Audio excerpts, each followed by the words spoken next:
Salut la famille, sans plus tarder, aujourd'hui je viens vous donner un autre astuce qui marche et cette astuce-là concerne les hommes parce qu'on va parler de l'éjaculation précoce, on va parler de tous ces hommes-là qui arrivent trop tôt, tous ces hommes-là qui ont un souci à tenir les 2, 3, 5 ou 10 premières minutes. Cette vidéo est pour vous très chers frères. Je voudrais tout simplement vous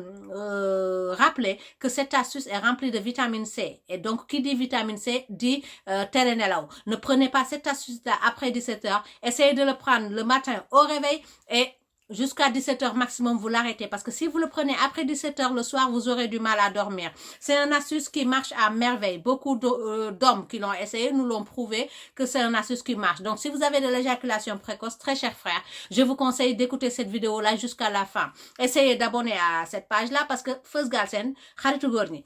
Donc, góor gu gaaw a daanu. Feuz Galsen ñëwati na astuce bi je pense que ni comme d'habitude dañuy ñëwaat ci suñu xarit moom aloe vera mi nga xamante ni yéen a ngi koy romb ci mbedd mi te xamu leen njariñam nee naa leen foo leen rombati aloe vera dagg leen ko dee bu leen ko bàyyi ci mbedd bi de xaritu góor ñi la aloe vera mi bu ngeen ko jëlee boole ko ak pamplemousse aussi foo leen dem am na fi ngeen jël aloe vera pamplemousse comme aloe vera dafa weex pamplemousse dafa weex on va vous conseiller de mettre un kiwi dedans pour donner ce petit goût sucré.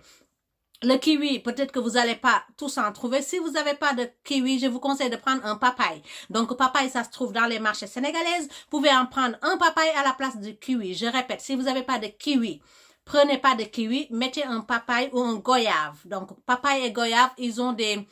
bienfaits, des vitamines que je pourrais pas vous expliquer théoriquement, mais en tout cas des vitamines qui viennent faire que ça aide à améliorer certaines bienfaits du corps. On va dire ça comme ça. Vous êtes nombreux à me demander de faire des vidéos en français. Le souci en est qu'il y a des mots que j'arrive jamais à prononcer en français. J'ai ce souci-là. Je m'en excuse. Donc, on va aller droit au but. Vous prenez de l'aloe vera,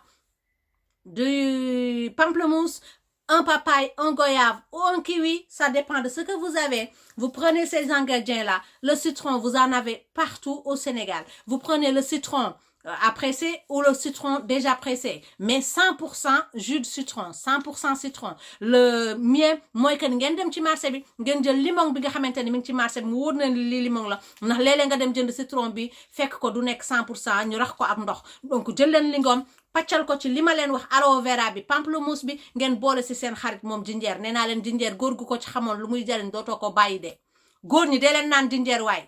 jinjeer baax na ci yéen de dee leen ko naan donc bu ngeen jaxasee li ma leen wax yëpp ngeen jël ko def ko ci seen mixeur wala seen gën loo leen xam en tout cas na ngeen ko fexe jaxase ko ba mu nekk jus bu ngeen ko jaxasee bu nekkee jus ngeen jël ko voilà